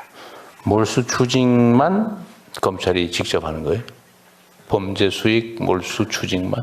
아니 뭐 범죄 수익이든 아니든. 이 부서를 늘리는 문제는 만약에 성격이 많이 다르면 해야 될 것 같은데요. 그거를 네, 대통령실에서 저희 법무부 장관님 별도로 이거는 내용을 좀 정리를 해가지고 네, 한번 줘 주시고요. 교정시설 부족 문제는 쉽게 말하면 아주 직설적으로 얘기하면 교도소를 더 짓자 그 말이잖아요. 네, 지금 현재 계획된 거 뭐 세계 신축, 세계 이전, 그다음에 뭐 그 이상의 좀 약 증축 다 합쳐도 5천 명 정도 이상 늘지를 못하고 있습니다. 계획된 그것도 한 최종적으로 마무리되는 게 앞으로 한 10년 정도입니다. 근데 당장 너무 급해갖고요. 이게 아이들은 세상을 좀 정화를 해서 좀 덜 구속시킬 연구를 해야지. 그래서 뭐 아니 근데 문제는 이게 그 보고 드린 대로 이 성범죄자, 마약범죄자 이런 부분에서 많이 디지털 범죄들이 많이 늘고 있으니까 이게 뭐 그렇지 않습니까 이게. 그다음에 이상동기 범죄 늘고 있고. 가석방 해주기도 어려운 사람들이다 그 말이죠. 예. 가석방도 지금 대통령님 취임 이후에 한 30% 늘려준 겁니다 저희들이.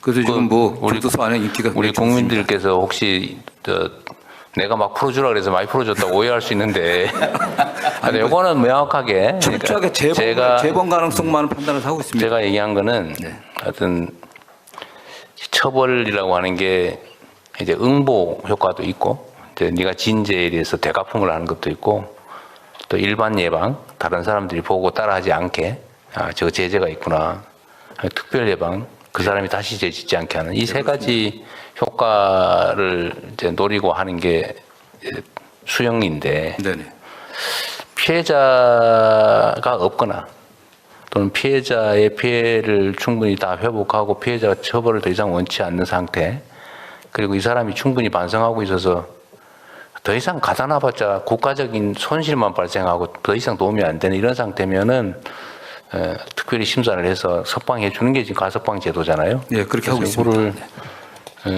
좀 더 완화해서 그런 위험성이 재범 위험성도 없고 충분히 다 보장하고 피해자들과의 갈등도 없고 사회적으로 문제가 되지 않으면 가석방을 좀 더 늘리라고 하는 게 제 지시사항이었다는 걸 지금 국민들한테 제가 설명을 드린 거예요. 아니, 그렇게 운영하고 있습니다. 그래서 가석방 시에 피해자가 있는 범죄에 대해서는 피해자에게 알려주고 있습니다. 그러니까. 피해자가 반대하면 하지 않고 있습니다.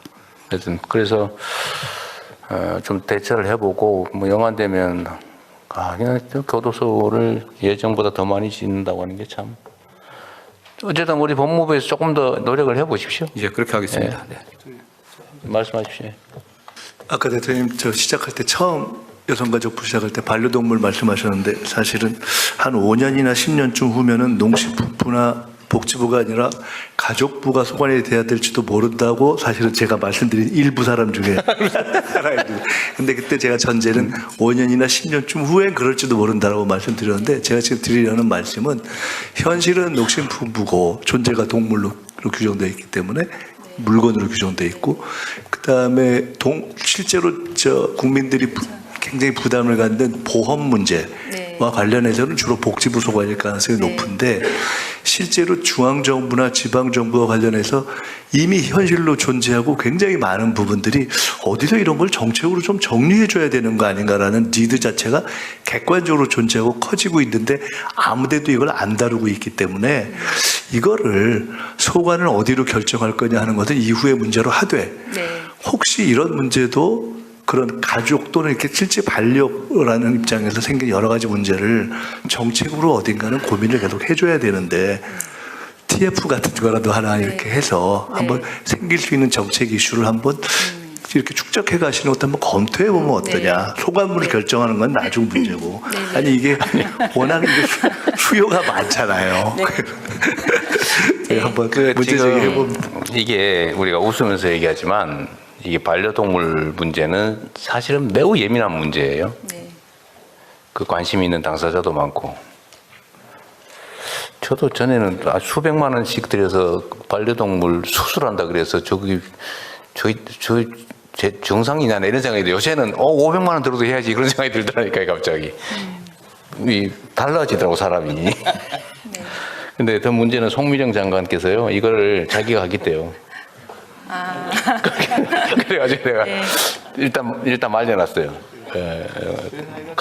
가축으로 축산 분야 아니냐. 근데 거기는 그런 게 있어요. 동물을 너무 잔인하게 비인도적으로 대우하지 말아야 된다. 그런 동물복지 측면을 얘기하긴 하는데 그게 반려동물까지 가면 그쪽에서 담당하는 것 자체를 분개하는 사람이 많이 생길 것 같아요. 하여튼 그런 어려움이 있습니다. 그 총리께서 정리하십시오. 다 걸렸잖아요. 제가 한번 이렇게 모아서 의논해 보겠습니다. 장기적으로 국가에서 이걸 같이 정리해줘야 될 문제인 것 같습니다. 불가피하게. 맞습니다. 대통령님, 말씀하세요. 저희가 사실 저희 성평등 가족부는 국민이 지켜주신 부처입니다.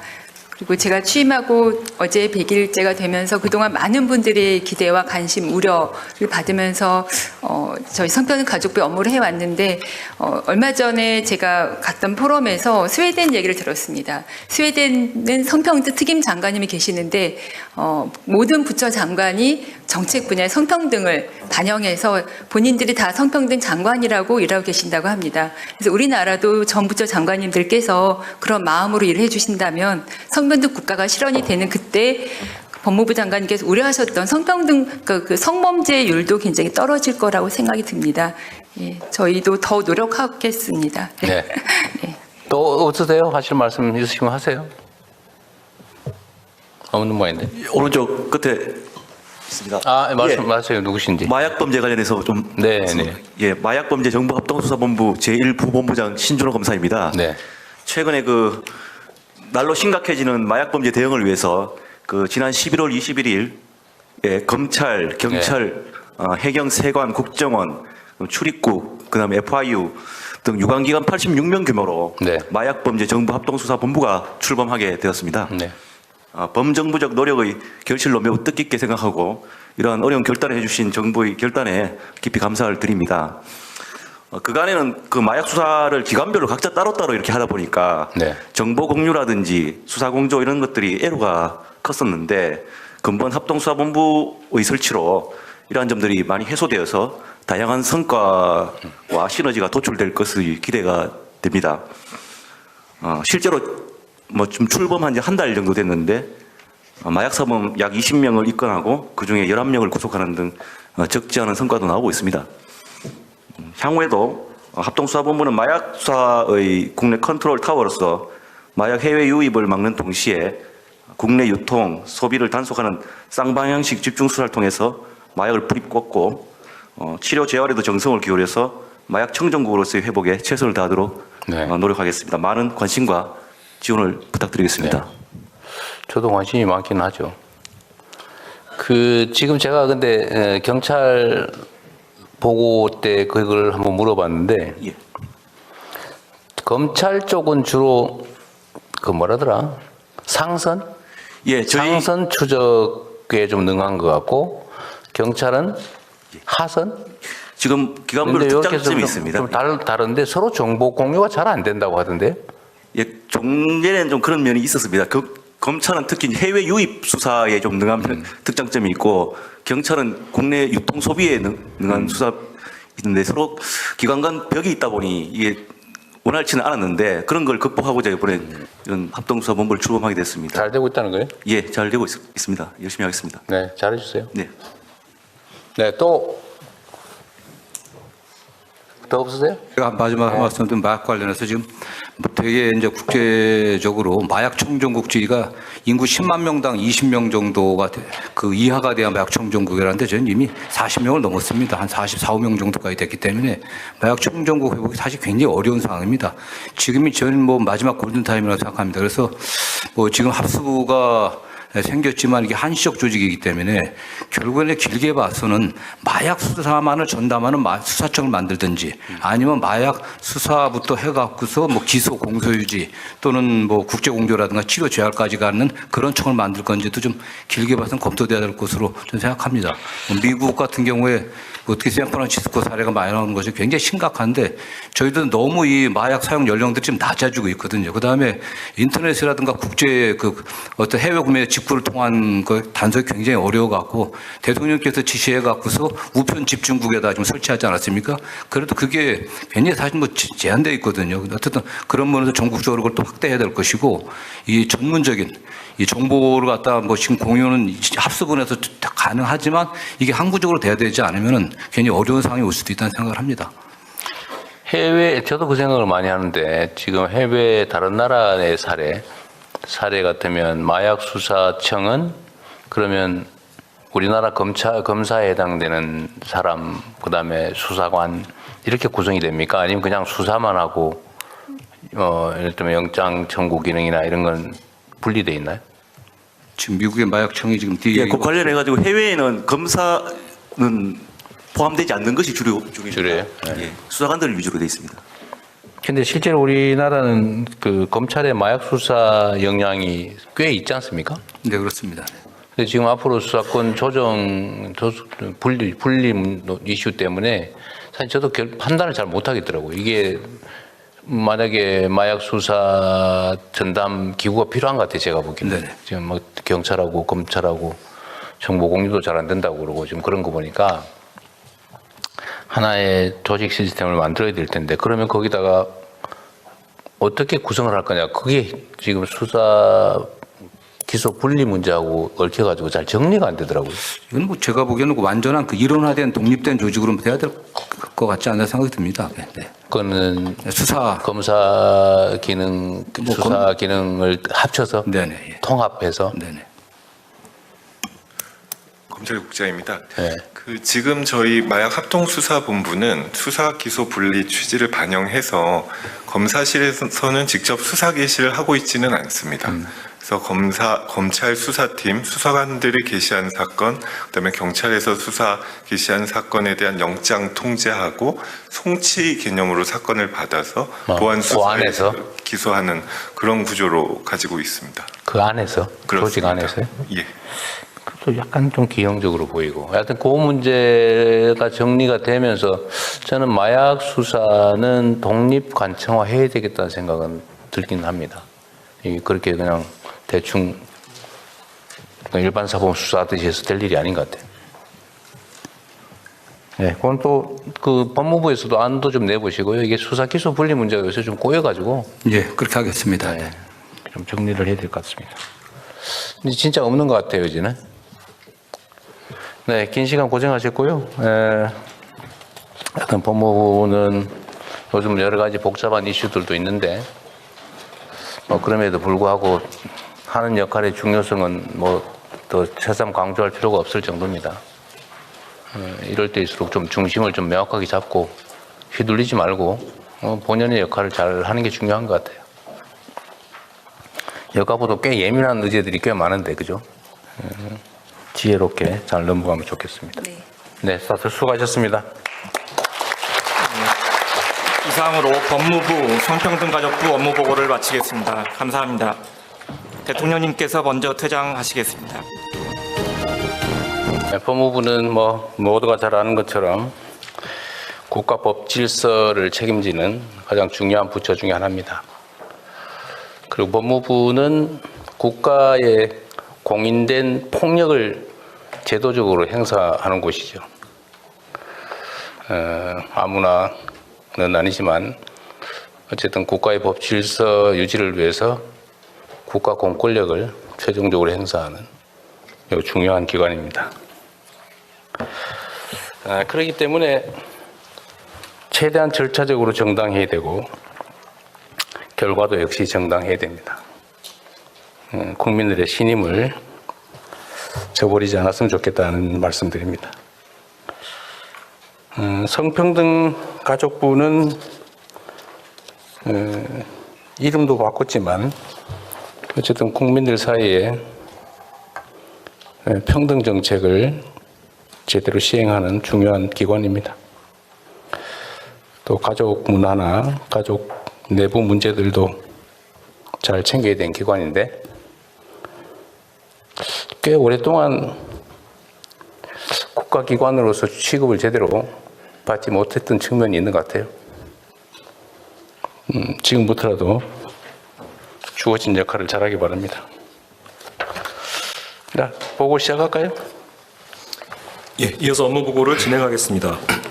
첫 번째 세션은 법무부 대검찰청의 업무보고와 토의로, 두 번째 세션은 성평등가족부의 업무보고와 토의로 진행됩니다. 먼저 법무부 장관의 업무보고가 있겠습니다. 안녕하십니까. 법무부 장관 정성호입니다. 지금부터 국민주권정부의 출범과 함께 새롭게 변화한 법무부의 업무보고를 시작하겠습니다.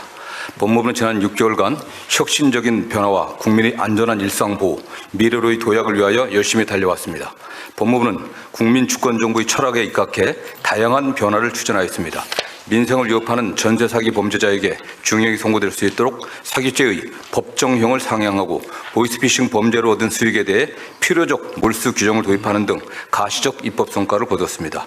또한 국가의 불법행위 피해자들이 국가를 상대로 손해배상을 청구한 소송에서 관행적인 상소를 벌이고 상소 포기나 취하를 통해 피해자의 권리 회복이 이루어지도록 하였습니다.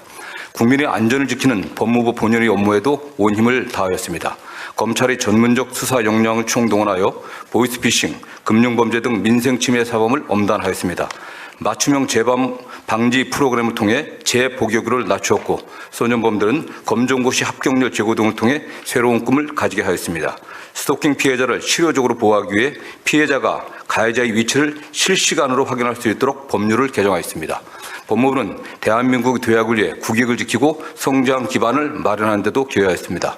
론스타 측의 6조 9천억 원 배상 청구에 적극적으로 대응해 배상 책임을 면하고 소송비용 74억 원을 돌려받았습니다. 첨단 산업과 과학 분야에서는 최우수 외국인 인재를 유치하고 일손이 부족한 농어촌에서는 계절 근로자를 확보할 수 있도록 제도를 정비하였습니다. 관광과 투자 유치 활성화를 위해 외국 기업인과 의료 관광객에게 다양한 출입국 편의도 제공하였습니다. 그동안 법무부는 단기간에 가시적 성과를 내기 위해 숨가쁘게 달려왔지만 해결해야 할 과제가 여전히 많습니다. 과도한 규제로 경제활동이 위축되고 갈수록 치밀해지는 초국가 범죄는 국민의 일상을 위협하고 있습니다. 외국인 증가에 따라 사회 통합에 대한 요구도 커지고 있습니다. 앞으로 법무부는 오직 국민만을 바라보며 안전, 실용, 인권, 혁신 중심의 정책을 펼쳐나가겠습니다. 우선 범죄로부터 안전한 나라를 만들어가겠습니다. 조만간 정식 직제가 될 보이스피싱 범죄 합동수사부가 보이스피싱 범죄에 상시 대응하도록 체계를 정비하고 국제 공조를 강화해 해외 보이스피싱 조직의 뿌리를 뽑겠습니다. 자본시장을 어지럽히는 금융증권 범죄에 대하여는 양형 기준을 강화하고 엄정하게 처벌하고 범죄로 인한 수익은 철저하게 환수하겠습니다. 범죄 수익은 유죄의 재판이 없더라도 신속히 몰수할 수 있도록 독립 몰수제를 도입하고 범행의 동기를 원천적으로 차단하기 위해 범죄 수익 환수 전담 조직을 점차 확대해 가겠습니다. 마약 범죄에 대하여는 최근 출범한 마약범죄 정부합동수사본부가 수사와 행정력을 집중 투입하여 공급을 철저히 차단하고 치료 및 재활 프로그램을 확대해 마약 사범이 중독에서 벗어나도록 돕겠습니다. 성폭력이나 강력범죄 등 재범 고위험군에 대한 1:1 전자감독 보호관찰의 범위도 확대하겠습니다. 소년범에 대한 범죄 예방과 보호관찰 기능을 통합하여 성인과는 분리된 소년 전담기관을 운영하고 이상 동기 범죄자에 대한 관리 감독도 강화 나가겠습니다. 두 번째로 실용적인 법무 행정으로 경제 활성화를 지원하겠습니다. 여러 법령에 산재된 과다한 형사처벌 규정이 다수 국민을 전과자로 만들고 창의적인 기업 경영에 장애가 되기도 합니다. 이 문제를 해결하기 위해 전체 경제 형벌 중 30% 정비를 목표로 벌금형의 과태료 전환 등 법령 개정을 추진하고 배임죄 대체 입법을 내년 상반기에 마련하겠습니다.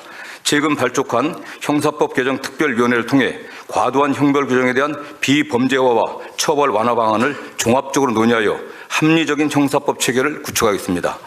초저출산 지방소멸 위기에 대응해 능동적이고 유연한 출입국 이민정책을 추진하겠습니다. 국가 균형 발전을 위해 지역 맞춤형 비자를 확대하고 외국인 전문 기술 인력을 육성해 제조업 노동력을 확충하겠습니다. 이민자가 납부한 수수료를 사회 통합에 활용할 수 있도록 기금을 조성하고 체계적인 이민정책 추진을 위한 조직 개편 방안도 연구하겠습니다. 주주 보호와 자본시장 선진화를 위하여 올해 2차례에 걸쳐 이루어진 상법 개정에 발맞추어 이사의 충실 의무 가이드라인을 제정하고 후속 입법도 적극 지원하겠습니다. 지난 67년간 바뀌지 않아 현실을 반영하지 못하고 있는 민법 개정안이 국무회의를 통과했습니다. 개정안이 내년 중 국회를 통과해 입법이 마무리되도록 추진하겠습니다. 세 번째로 인권의 가치를 존중하는 사회를 만들겠습니다.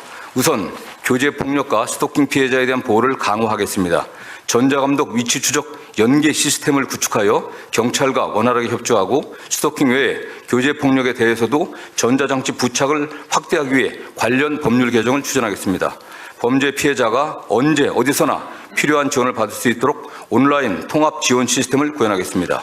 나아가 피해자에 대한 경제적 지원액을 상향하고 피해자의 기록 열람 등사권도 확대해 나가겠습니다.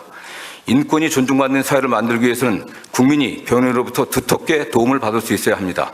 변호인과 의뢰인이 상담 내용을 보호하는 비밀 유지권 법제화를 마무리하겠습니다. 교정시설에는 변호인 스마트 접근을 도입하고 피해자 국선 변호사 인원과 지원 대상을 확대하겠습니다. 외국인 근로자 인권 침해 사건에 대해서는 원스톱 지원을 효과적으로 제공하고 계절 근로자에 대한 임금체불 보증보험 가입을 의무화하겠습니다. 또한 교정시설 과밀 수용 문제를 해소하기 위해 교정시설 조성을 집중적으로 추진하여 수용자와 교정공무원의 인권을 개선하겠습니다. 마지막으로 미래를 향한 법무혁신을 이루겠습니다. 먼저 국민의 눈높이에 맞는 검찰개혁을 차질 없이 추진하겠습니다.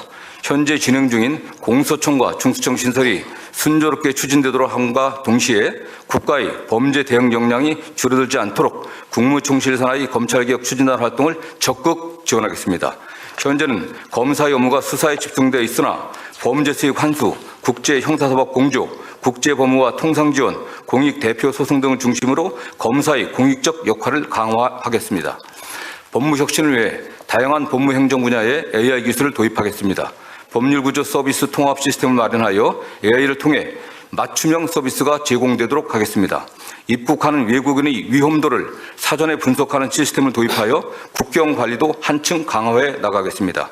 AI 기반 교정 플랫폼과 행동 분석 시스템을 구축하여 효율적인 교정 교화가 이루어지도록 하고 피치료 감호자의 이상 행동 정보를 바탕으로 치료 관리 계획을 수립하도록 하겠습니다.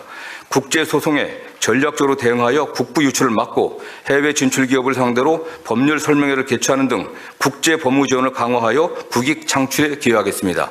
법무부는 2026년을 법무행정 혁신의 원년으로 삼고 끊임없는 도전으로 국민이 체감할 수 있는 변화를 이끌겠습니다. 이상으로 법무부의 보고를 마치고 대검찰청의 보고를 이어가겠습니다. 검찰총장 직무대행 구자현입니다. 대검찰청 업무 보고 드리겠습니다. 앞서 보고된 사항 외에 검찰은 인지수사의 총량을 감축해 민생사건에 역량을 집중하였습니다. 중대재해사건, 생활필수품 담합사건 등 민생 침해범죄 엄벌에 전력을 다하였습니다. 앞으로도 검찰은 보이스피싱 등 서민 다중피해 범죄로 취득한 부당한 수익을 철저히 박탈해 피해자에게 신속하게 환부하고 AI나 딥페이크를 악용한 범죄를 탐지하고 분석하는 기술을 개발하는 등 미래 범죄에 대응하며 다양한 공익 대표 활동 등 검찰의 바람직한 역할을 적극 모색해 실천하도록 하겠습니다. 이상 보고를 마치겠습니다. 네.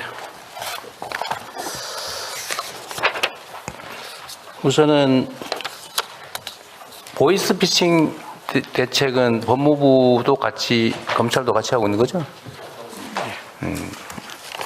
어쨌든 그거는 한 달도 안 돼서 상당한 성과를 실제로 낸 것 같아요. 예. 동부지검에 좀 합동수사부가 구성되어 있습니다. 아, 따로요? 예, 그렇습니다.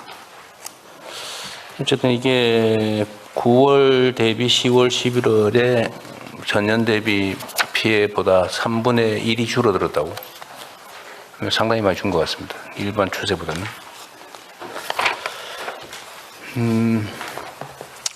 아까 보고된 내용 중에 이 형벌 규정이 우리나라가 너무 많다. 네네. 독일보다 3배 많다고. 지금 한 6천 개 정도 되는 걸로 파악되고 있습니다. 6천 개요? 네네. 조항으로 그렇습니다. 저번에 제가 본 건 2,700개인가 뭐 그랬던데. 저희가 지금 보고받은 건 한 6천 개 정도 돼 갖고요. 예, 그 사이에 또 더 많이. 법률로는 한 1,200 몇십 개 정도의 법률의 형벌 규정들이 있고요. 아, 법률 기준으로 법률 안에 있는 개별 또 처벌 규정을 합치니까 6천 개가 넘더라고요. 네네. 그 정도로 저희 파악하고 있습니다. 어쨌든 이게 형사처벌 만능주의 비슷하게 빠져가지고 뭘 잘못하기만 하면 무조건 처벌 조항을 넣는데 그게 실제로는 실효성이 없지 않았습니까? 예, 그렇습니다. 예, 그래서 요새는 경제제재로 실효적인 제재는 역시 경제제재이기 때문에 경제제재로 전환하는 작업을 하고 있는 거죠.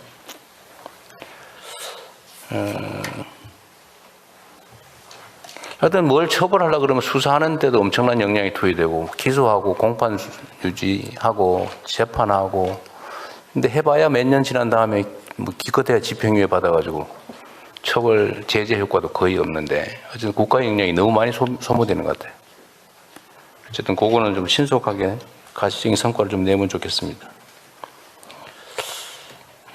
그리고 다른 기관에 지금 이게 업무 보고 받다가 발견한 건데 마약범에 대한 마약 사범 재소자, 그러니까 이 뭐 거래 공급자들 말고 이 투약자, 투약자들에 대한 재활 치료는 실제로는 거의 안 되고 있다고 하는 것 같아요.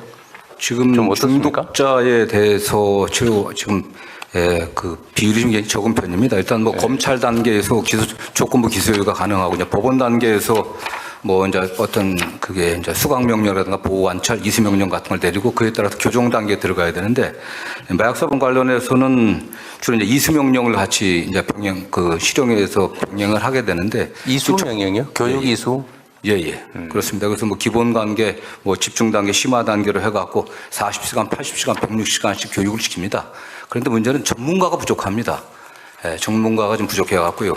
교정 직원들이 이 관련 지금 자격증을 많이 따고 있는데 상당히 부족한 상황입니다. 집중 치료 기관이 좀 2개 교도소가 있는데 지금 4개 교도소로 확정할 예정입니다.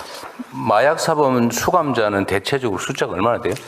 지금 마약 사범들이 올해 오늘 아침 기준으로 좀 7,400명 정도 됩니다. 전체 재소자가 얼마예요? 전체 재소사 지금 기결 미결 합쳐서 6만 5천 명 조금 넘습니다.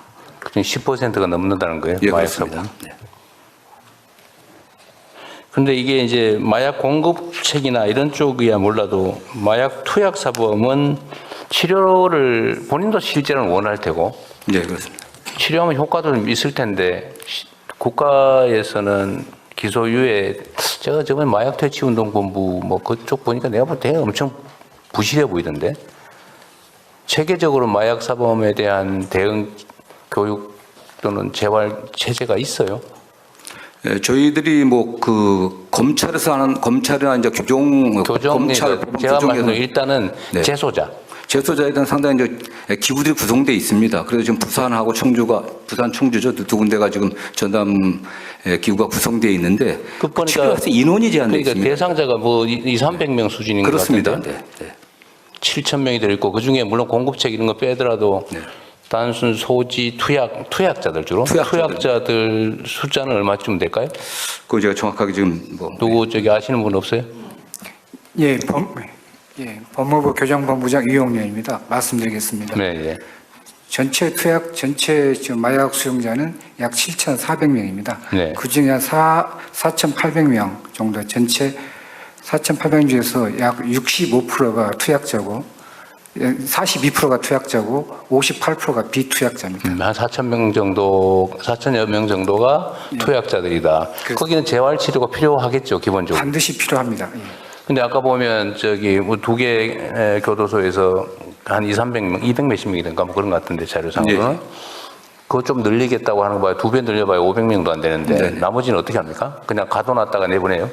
그렇지 않습니다. 지금 이제 현재는 투약자에 대해서 지금 마약류 관리법이 교육을 의무화시키고 있는데요. 비투약자가 제일 문제입니다. 그런데 관련 그 비투약자에 대해서도 입법을 해서 교육을 의무화하도록 지금 국회에 지금 계류 중에 있습니다. 비투약자는 뭐 단순 소지자 아니면 뭐 판매자, 공급, 소지 그런 거예요? 예, 그렇습니다. 그러면 그 투약자, 중독자죠. 투약자에 대해서는 충분한 재활 교육이 되고 있다고 그렇게 말씀하신 거예요? 아직은 좀 부족합니다. 저희가 그래서 내년 1월 1일부터 전담 부서를 지금 4개 교도소에 만들었습니다. 그래서 4개를 만들어봐야 500명 미만인데 네, 그렇습니다. 현저하게 부족한 상황입니다. 그러니까 아니 제가 하는 얘기 잘 들어보세요. 거기는 나름 어쨌든 뭐 시스템을 갖춰서 재활 교육을 하고 있는데 뭐 시설도 갖추고 하겠죠. 거기서 그렇게 대응하지 못하는 나머지 투약 인원에 대해서는 어떻게 하고 있냐고요? 그냥 단순 수감하고 관리하고 있는 거예요? 그렇지 않습니다. 그럼 어떻게 하고 있냐고? 미결 수용자하고 비투약자에 대해서도 아니 그게 아니고요. 저 투약자 실형 선고를 하게 되면 반드시 이수 명령을 갖다가 그 법원에서 내리게 돼 있습니다. 그러니까 교육인데요, 이게 투약자는 무조건 이수 명령을 어디서요? 제 수감 중에 한다는 겁니까? 그렇습니다. 그래서 그 이수 명령은 이제 40시간, 80시간, 160시간 이렇게 단계별로 나눠서 교육을 시킵니다. 다만 문제는 전문가들에 의한 치료적인 사실은 치료가 필요한 치료는 안 하고 교육만 일정 시간 하고 치료 활동은 실제로는 못 하고 있는 상황이다. 그러면 뭐가 필요합니까? 어쨌든 저희들이 그 중독 재활, 그 중독자들 재활하는 시설이 말씀드린 건 2군데인데 이걸 좀 더 확충해야 되고요. 실제로 이제 전문가들이 좀 저희들이 있어야 됩니다. 치료 전문가들이. 근데 지금 이게 사실은 뭐 정신적인 질환과 또 관계돼 있기 때문에 상당히 심각한 그 정신질환을 갖고 있는 그런 마약 사범도 있는데 전체 교정시설 안에 있는 정신과 전문의가 1명입니다. 지금요. 아, 그래요? 예, 지금 뭐 성범죄자가 9,000명이 넘고 마약 범죄자가 7,000명이 넘는데도 다 이게 정신적인 문제가 있는데 이 정신과 전문의는 딱 1명뿐이 없습니다. 그다음에 뭐 서울대에서 1명 정도 지원받고 있는데 굉장히 한계가 있습니다. 이게. 네. 알겠습니다. 그 서면 보고 자료에 몇 군데 한번 체크해 볼게요. 지금 아직 제도적으로는 도입이 안 된 것 같은데 저런 논의가 있었지 않습니까? 예를 들면 교통범칙금을 내는데 5만 원, 10만 원 내면 서민들은 제재 효과가 있지만 예를 들면 일정한 재력이 되는 사람은 5만 원, 10만 원짜리 뭐 10장 받은 들 아무 상관없어서 다 막 위반한다는 거 아닌가요? 그래서 이거를 좀 자력에 따라서 차등을 두자. 범칙금이든 뭐 벌금 얘기까지 있었는데 그건 쉽지 않을 것 같고 범칙금이라도 그렇게 하자는 얘기에 대해서는 혹시 내부 검토된 게 있어요? 저희들이 뭐 제가 취임하면 사실 그 부분은 검토한 바가 없습니다. 검토를 해보겠습니다. 이게 꽤 논의는 많이 됐는데 이거 한번 왜냐하면 이게 이게 공정하지 못하니까 제재 효과가 누구한테는 있고 누구한테는 없거든요. 그래서 이거는 한번 점검을 한번 해볼 필요가 있지 않을까 싶네요. 예, 그렇게 하겠습니다. 네.